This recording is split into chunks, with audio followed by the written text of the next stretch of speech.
maïs est à 37,5% d'humidité. Donc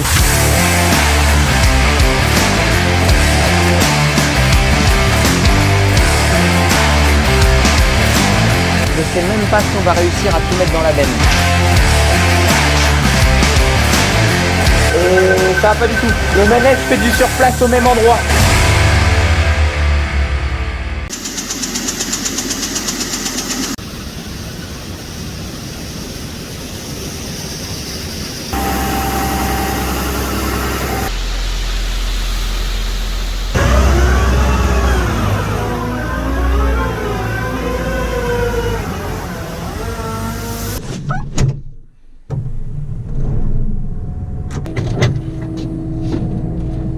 Bon, salut tout le monde, donc nous sommes le 9 novembre et vous voilà dans la partie 2 des moissons de maïs grain. Donc il s'est passé plus d'une semaine entre ma dernière vidéo, du coup la première partie des moissons de maïs grain. Donc on a séché tout le maïs grain, on a tout vidé et puis on a attendu une bonne semaine pour pouvoir débuter la seconde partie, tout simplement parce que il avait beaucoup plu la semaine où on n'a pas moissonné, donc on a attendu que la pluie cesse, que les champs ont le temps de réessuyer un peu pour pas trop les abîmer et comme ça récolter avec un pourcentage d'humidité qui est plus faible dans le grain. Donc là, je m'en vais à 5 km de la ferme faire une parcelle de 9 hectares et après on aura fini tous les champs qui sont sur l'exploitation. Hop, troisième vitesse, on augmente le régime moteur.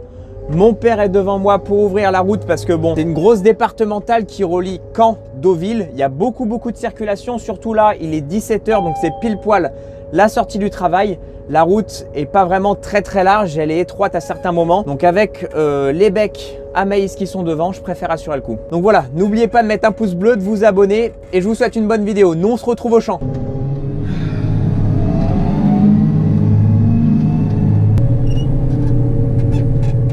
Voilà, je vais rouler un peu sur mon beau Smith blé, malheureusement. Je prends les rades de pulvé pour accéder au maïs qui est juste là-bas. On a une autre entrée normalement pour accéder au maïs, mais avec les becs à maïs, ça ne passe pas. Quand on a la coupe à blé qui est attelée derrière la batteuse, ça suit bien au niveau d'un virage là-bas. Là, ça ne le fera pas avec les becs, donc bon. Donc voilà, on va débuter. Alors pourquoi on commence à 17 h? Tout simplement parce qu'on avait prévu de moissonner demain et on s'est dit que ça serait un peu juste, enfin non, ça serait pas juste de tout faire dans la journée demain, mais voilà, on voulait commencer à faire une benne ce soir, comme ça vider une benne dans la cellule sécheuse et pas être débordé. Comme il y a un peu de route avec les bennes à faire, la moissonneuse risque d'attendre les bennes. Comme ça, on remplit la 24 tonnes ce soir. Comme ça, demain matin, on la vide tranquillement.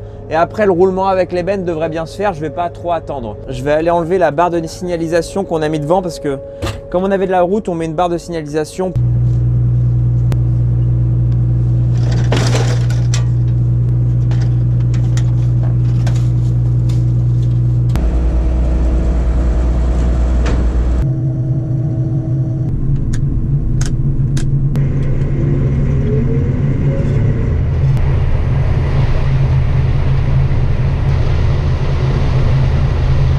Voilà, on est dans la variété DK3730. Donc si vous avez suivi ma dernière vidéo, j'en avais déjà parlé. Donc je suis très satisfait de cette variété et ça a l'air très prometteur. Le maïs est vraiment très beau ici, plus haut que le DK3730 qu'on avait fait dans la parcelle de 3 hectares. Vraiment là il est haut. Ici on n'est pas du tout dans les mêmes terres. Là ici on est dans des beaux limons un peu plus profonds, jusqu'à 1 mètre de profondeur de limon. Donc là forcément c'est des terres qui donnent plus de rendement en général, quoi. Le cycle végétatif de la plante est souvent poussé un peu plus loin et un peu plus complet pour le coup. Bon là mon père est parti chercher la 24 tonnes, donc moi je commence à détourer en l'attendant. De toute façon ça va se remplir vite, allez la benne on en a pour 1 heure, 1 heure et demie grand maximum à la remplir, donc ça va bien se faire.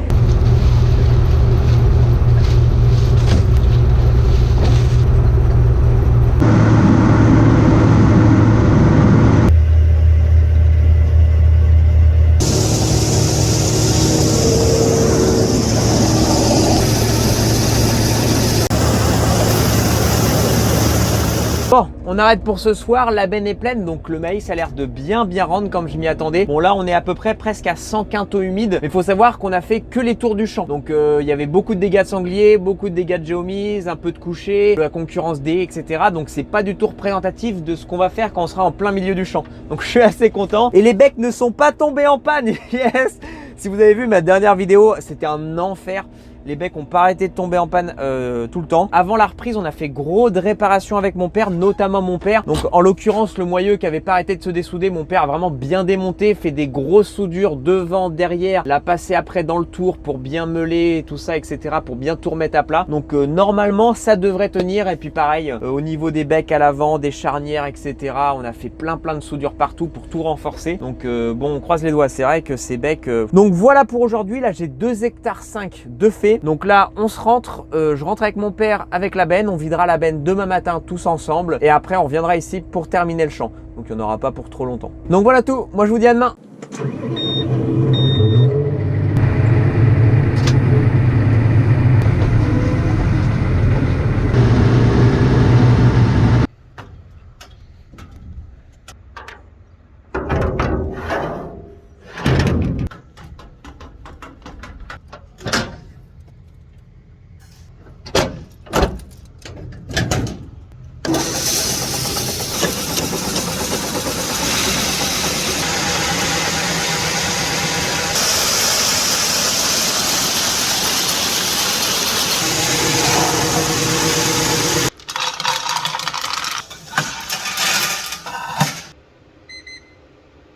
Ouf.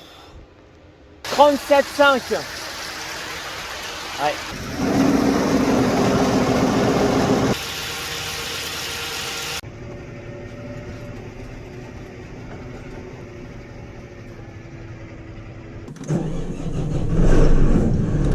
Bon allez, ce matin reprise, là il est 9h30, donc vous avez vu que j'ai vidé la benne qu'on a remplie hier soir. Donc là, je vais attendre 5 minutes que la batteuse chauffe. Donc bah, vous avez vu que le maïs est à 37,5% d'humidité. Donc c'est quand même vachement humide par rapport à l'autre DK3730 que j'avais récolté dans la précédente vidéo, du coup qui était lui à 30% d'humidité pour la même variété. Qui explique ça, c'est qu'on n'est pas du tout au même secteur. Ici, les terrains sont déjà plus profonds comme j'ai dit hier. Ici, on est à 110 mètres d'altitude sur des plateaux en hauteur. Donc il fait beaucoup plus froid. C'est un secteur qui est beaucoup plus froid que les autres secteurs autour de la ferme où là, proche de la mer, donc il y a toutes ces influences de la mer qui fait que il fait toujours moins frais que sur les plateaux ici. On est entouré de collines, etc., ce qui protège un peu du vent. Donc ce qui fait que ça joue sur la somme de température finale que peut avoir le maïs. Donc ici, voilà, il y a certains endroits, on voit qu'il est quand même vert, donc il en manque un peu, quoi, mais bon. On va commencer par remplir la 14 tonnes. Mon père ira la vider. Pendant ce temps-là, je remplirai la 24 tonnes et après, il reviendra avec la 14, etc., etc. Bon, bah allez, c'est parti. I'm sorry. I don't want to be an emperor. That's not my business.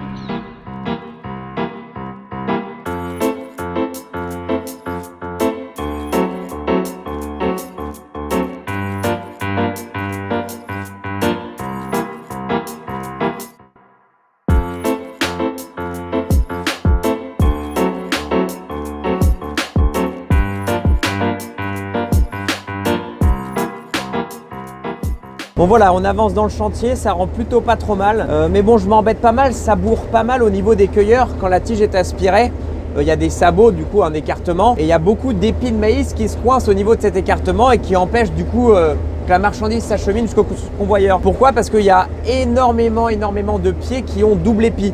Donc il y a un gros épi et un épi qui est plus petit. Et ce petit épi là, comme il est petit, il se coince au niveau des sabots. Et c'est vraiment embêtant, quoi. Donc je roule pas trop vite et puis je suis souvent arrêté pour essayer de débourrer, etc. Donc ça c'est pénible. Mais bon, ça se fait bien quand même. Et alors, dans ma dernière vidéo, il y en a pas mal d'entre vous qui m'ont posé la question est-ce que j'avais pas de problème d'approvisionnement en gaz pour sécher mon maïs grain dans ma cellule? Alors du coup, je réponds directement ici, ça va être plus simple. Alors nous, on n'a pas eu de problème pour se faire livrer. Il faut savoir qu'en France, apparemment, c'est difficile de se procurer du gaz en ce moment. Enfin, en tout cas, dans mon secteur, je ne sais pas trop dans le reste de la France. Je sais que toutes les coopératives autour de chez moi ont envoyé un message, etc. pour prévenir qu'ils ne recevaient plus de maïs grain. Ils veulent plus recevoir parce qu'ils sont plus capables de sécher le maïs grain parce qu'ils n'ont pas assez de gaz. Donc pour l'instant, tous les battages de maïs sont arrêtés. Nous, ça a été, donc on avait fait le plein de gaz avant la première partie des récoltes de maïs. Donc on avait du gaz. On a pu sécher notre maïs, donc on a utilisé les 3/4 de la totalité de notre réserve. Donc forcément, pour battre aujourd'hui, on a été obligé de refaire le plein. On a appelé et ils nous ont livré 5 jours après. Vraiment, je pense qu'on a eu pas mal de chance par rapport à ça. Il y a les prix qui ont augmenté forcément. On est passé de l'année dernière à 13 € de la tonne juste en termes de gaz pour sécher le maïs, là à 16 €. Donc on a pris 3 € de la tonne pour sécher le maïs. Bon après, tu vas me dire, c'est pas trop dérangeant en soi puisque le prix du maïs en ce moment à vendre est assez exceptionnel. Donc ça compense les hausses du prix du gaz. Et ouais, c'est vrai que pour les autres collègues, c'est assez embêtant parce que même nous, on a des clients chez qui on doit aller moissonner et tout simplement, on ne peut pas y aller parce qu'on attend le feu vert des coopératives qui nous disent bon bah c'est bon, on peut recevoir du maïs quoi. Bon là je roule à 4,5 km/h, pas plus vite, je pourrais aller plus vite mais je préfère prendre mon temps. De toute façon on a toute la journée pour faire ça, ça sert à rien de se précipiter, vaut mieux faire du bon boulot, éviter de casser quelque chose, donc je prends mon temps. Bon, et vis-à-vis de tous ces problèmes d'approvisionnement en gaz et que le fait que les coopératives ne reçoivent plus de maïs, il y a beaucoup de collègues qui nous ont demandé si on ne pouvait pas leur sécher leur maïs, faire du séchage à façon. De toute façon, pour nous, c'est clairement pas possible pour deux raisons. La première raison, c'est que la cellule sécheuse n'est pas capable de pouvoir sécher de grandes quantités de maïs grain, tout simplement parce qu'il y a beaucoup trop d'entretien à faire. Il faut savoir que déjà, on a eu beaucoup de mal à sécher notre maïs de la corvée précédente, de notre récolte qu'on a récoltée dans la précédente vidéo. Le grain a séché de manière beaucoup trop hétérogène. C'est-à-dire qu'à la fin des 72 heures de séchage, aux extrémités de la cellule, on était à 5% d'humidité et au milieu, on était à 20%. C'est bon pour vous? Du coup, on a dû bricoler pour remélanger tout ça, pour faire un mélange homogène, mélanger le 20% avec le 5%. C'était un enfer tout simplement parce que les 4 vis sans fin qui sont au milieu de la cellule et qui sont censées mélanger le grain pour qu'il sèche de manière homogène ont très mal circulé sur le rail, ce qui fait que ça s'est très mal mélangé. En plus de ça, normalement, à la moitié du séchage, on vide une benne, l'équivalent de 14-20 tonnes, parce que la cellule se vide coniquement, de manière conique. Donc ça vide le milieu, donc on vide une benne, on fait tourner les 4 vis sans fin pour réétaler au milieu de la cellule, puis on revide cette benne, ça fait un mélange. Sauf que on n'a pas réussi à vider une benne puisque le maïs était tellement humide au milieu que ça faisait voûte, il était tellement compacté, ça coulait pas dans la trappe vers la vis sans fin. Donc ce qui fait qu'on a fait un mauvais mélange. En plus de ça, au moment de décharger, le roulement au niveau de la vis sans fin a cassé 2 fois, on a dû changer 2 fois le roulement. Les roulements sont morts parce qu'on avait des vieux roulements, donc on a recommandé des nouveaux roulements bien neufs. C'est embêté comme il n'y a pas. Il y a 2 vis sans fin qui sont dans la cellule sécheuse qui sert à brasser, qui sont très usées, qui brassent très mal, ce qui explique aussi le mauvais brassage.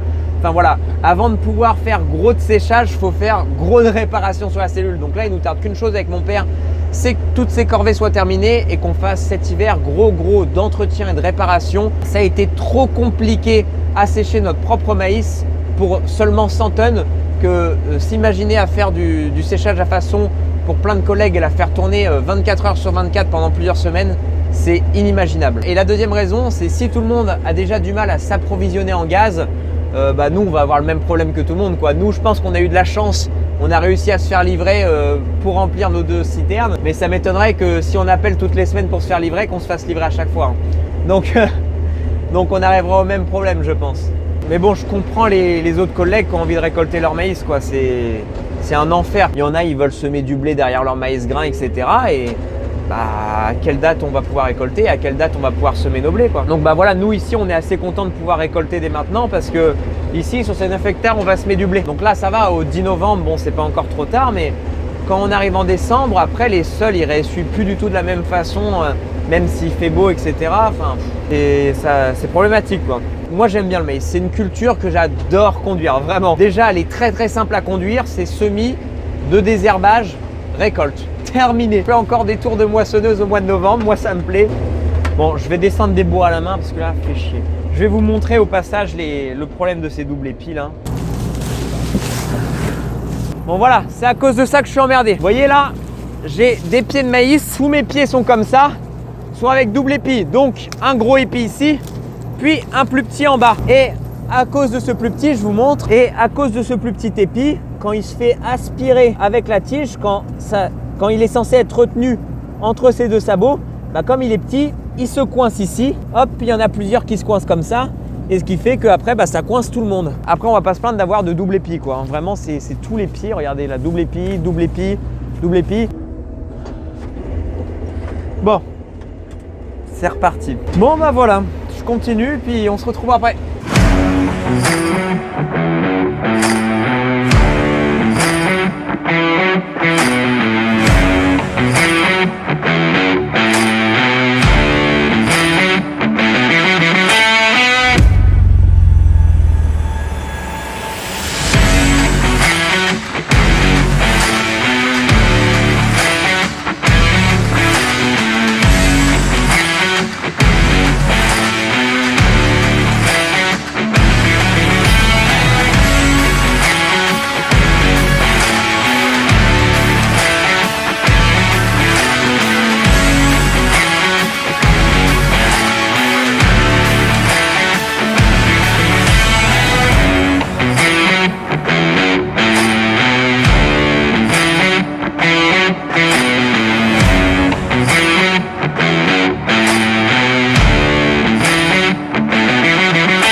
Bon, il est midi et demi, j'ai 5 hectares 60 de fait, donc un peu plus de la moitié. Là, en plein milieu du champ, en ayant rempli la benne de 24 tonnes, on est à 130 quintaux par hectare. Bon, bien sûr, humide, à 37% d'humidité, ramené à sec, on sera plus aux alentours du coup de 100-110 quintaux, ce qui est quand même exceptionnel. Alors, je vais parler un peu des conditions et du contexte qu'a eu le maïs pour se développer.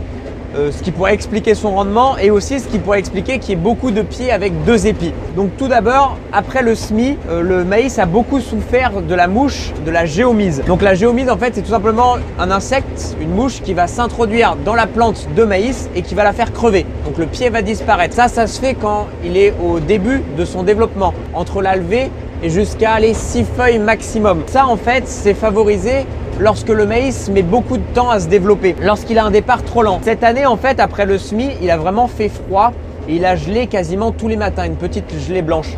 Ce qui fait que le maïs a énormément végété, a mis beaucoup plus de temps à arriver au stade 6-8 feuilles, là où il est à l'abri des insectes ravageurs. J'en avais pas mal parlé lors de ma vidéo des semis de maïs. Donc ici, en fait, comme le cycle végétatif du blé a été super long entre ces deux stades, la géomise a eu le temps de faire des dégâts, ce qui fait qu'on a perdu quand même pas mal de pieds, surtout dans les autres parcelles. Ici ça a été encore, mais on en a quand même perdu pas mal. Donc ça en maïs grain, c'est pas trop dérangeant le fait qu'il manque des pieds. Pourquoi? Parce que le maïs va énormément compenser en termes de l'épi, va faire des épis plus gros ou va beaucoup plus souvent faire 2 épis. En l'occurrence, c'est ce qu'on constate ici. Cette année, j'ai bien plus de pieds qui présentent 2 épis, donc comme je vous ai montré juste avant. Donc ça, c'est pas trop grave, ça va compenser. Regardez, j'ai perdu peut-être 15% des pieds que j'avais semés. J'avais semé aller à 85 000 grains par hectare. J'ai peut-être perdu 10-15 000 grains et au final, je fais des rendements qui sont exceptionnels. En maïs ensilage, c'est plus embêtant. Forcément, on récolte toute la plante en entière. Donc, s'il n'y a qu'une seule plante sur 2 de présente, forcément, ça va faire moins de marchandises au final.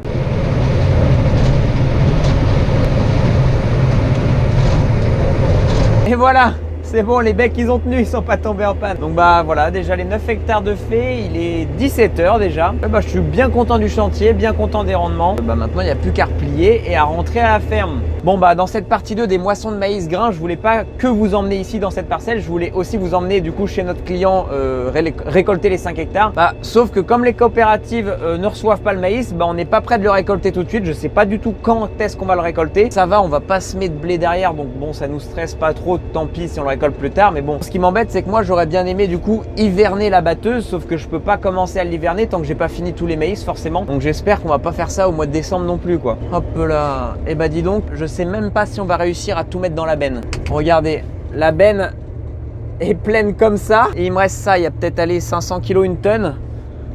Ouais, mon père il m'a demandé s'il devait remonter avec une benne, je lui ai dit que non, ça devrait le faire. Et puis clairement il serait pas monté pour 500 kg quoi, avec l'autre benne, c'est ridicule.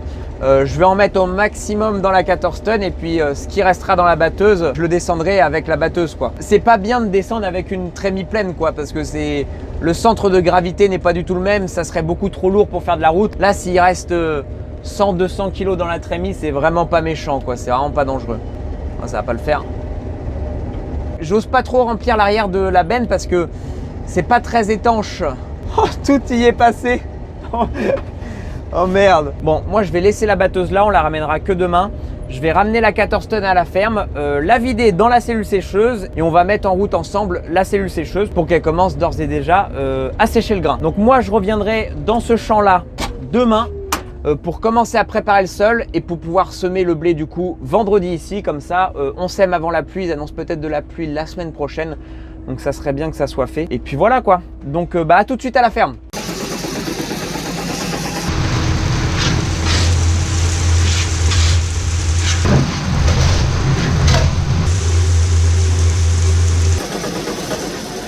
Je monte le tracteur. Ah oui. Putain. Bon, tout à l'heure quand je vous expliquais que c'était mal mélangé, c'était à cause de ce système-là. En fait, ce système-là tourne tout autour de la cellule forcément et ça va de gauche à droite sur le gros rail ici pour aller de l'extérieur vers l'intérieur. Sauf que ça avait très mal circulé sur le rail. Là, il y a un câble qui tourne là-haut, qui est censé tourner et ça bloque souvent. Alors du coup, ce qui fait que le milieu n'avait quasiment pas été brassé avec le reste de la cellule. En général, on y va toutes les 3-4 heures vérifier, sauf la nuit, si le circuit c'est bien fait. Si le circuit c'est pas fait, on fait sauter avec un pied de biche pour forcer le passage, mais bon. Donc là, on va mettre en route.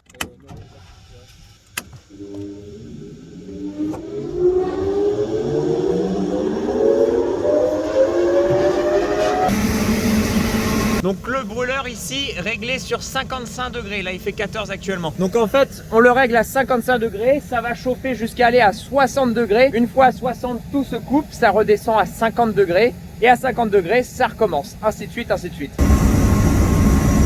Bon, et ben voilà, sacré lance-flamme, il y a de quoi faire du popcorn là-dedans. Donc là, elle est remplie à un peu plus de 110 tonnes pour 9 hectares et demi, ce qui nous fait un rendement entre 115 et 120 quintaux humides. Allez, on va dire les 120 quintaux humides parce que il faut compter les dégâts de sangliers aussi qui sont là-dedans, qui représentaient 0,5 hectares de surface. Donc là, là, ramené à sec, on sera aux alentours des 100 quintaux secs. On va perdre jusqu'à 20 tonnes d'eau qui vont être évaporées grâce à tout ce système de séchage. Donc voilà, moi là je vais aller au restaurant et puis je reviendrai en rentrant pour voir si tout fonctionne bien, si le brûleur fonctionne encore, si le manège fait bien tout son tour comme je vous ai expliqué. Donc voilà, je vous dis à tout de suite. Bon les amis, il est presque 23 h, je viens de sortir du resto et ça va pas du tout. Le manège fait du surplace au même endroit. J'avais eu le même problème l'année dernière dans la vidéo des moissons du coup de maïs partie 2 ou 3, je sais plus. Vous voyez, là il y a un gros creux. Et ici une grosse montagne. Le fait que le maïs soit super haut, vous voyez que c'est penché. Il y a ce boîtier hydraulique là qui est penché et du coup qui déclenche une sécurité. Ce qui fait que le manège n'avance plus et fait du surplace parce qu'il y a trop de résistance à ce niveau là parce que le maïs est trop haut. L'année dernière ce qu'on avait fait c'est qu'on avait pris une pelle et descendu tout le maïs un peu plus bas. Et j'ai peur qu'on va être obligé de faire ça. Clairement 50 degrés, 23 h, j'ai pas trop envie de faire ça. Mais il n'y a pas le choix, il va falloir faire descendre à la main. Mais de toute façon, même si on le pousse à la main et qu'il refait un tour, arriver ici, ça va faire la même merde. Faudrait au moins cette montagne-là la descendre. Je suis clairement pas habillé pour. Ouais, mais là, il y a un sacré cas aussi. Hein. Je vous ai pas repris avec moi hier soir parce que j'avais plus de batterie sur le téléphone. Finalement, on a abandonné. On avait bien dégagé les vis sans fin. C'est pas vraiment remis en marche, mais on s'est dit... on verra demain matin. Bon, déjà là en arrivant ce matin, c'est toujours appréciable de voir toute la vapeur s'échapper de la cellule.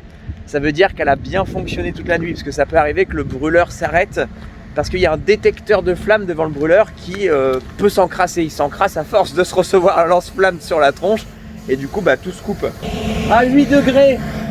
Mais là ça affiche 8 degrés donc le détecteur de flamme est encrassé et ça a tout coupé. Il y a encore pas mal de vapeur qui s'échappe de la cellule donc ça veut dire que c'est encore bien chaud dedans, mais voilà. Je vais aller voir si le manège a fonctionné. Ah merde, on n'a pas la lampe. Ah bah ça a circulé.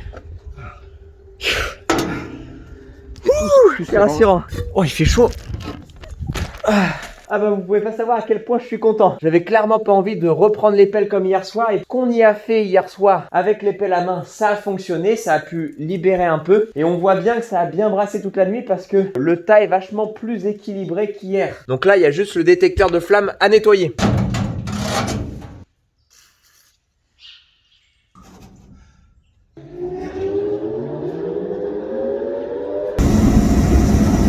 Donc comme je l'ai dit, à la moitié du séchage, on enlèvera une benne, on fera tourner pendant 2-3 heures le manège pour tout remélanger et ensuite on remettra la benne qu'on a vidée. Donc tout simplement pour faire un plus gros brassage que les vis qui sont à l'intérieur. Bon voilà, moi je vais prendre le 826, aller travailler le sol de ce qu'on a récolté hier pour pouvoir semer du blé vendredi. Bon, je vous emmène avec moi mais pas dans cette vidéo là, ça sera dans une prochaine vidéo pour vous. Donc merci d'avoir regardé cette vidéo. Comme d'habitude, mettez un pouce bleu, n'hésitez pas à aller vous abonner. Allez checker aussi dans la description, il y a le lien pour ma page Instagram, donc ça fait aussi toujours plaisir. Donc voilà, je vous dis à dans une prochaine vidéo.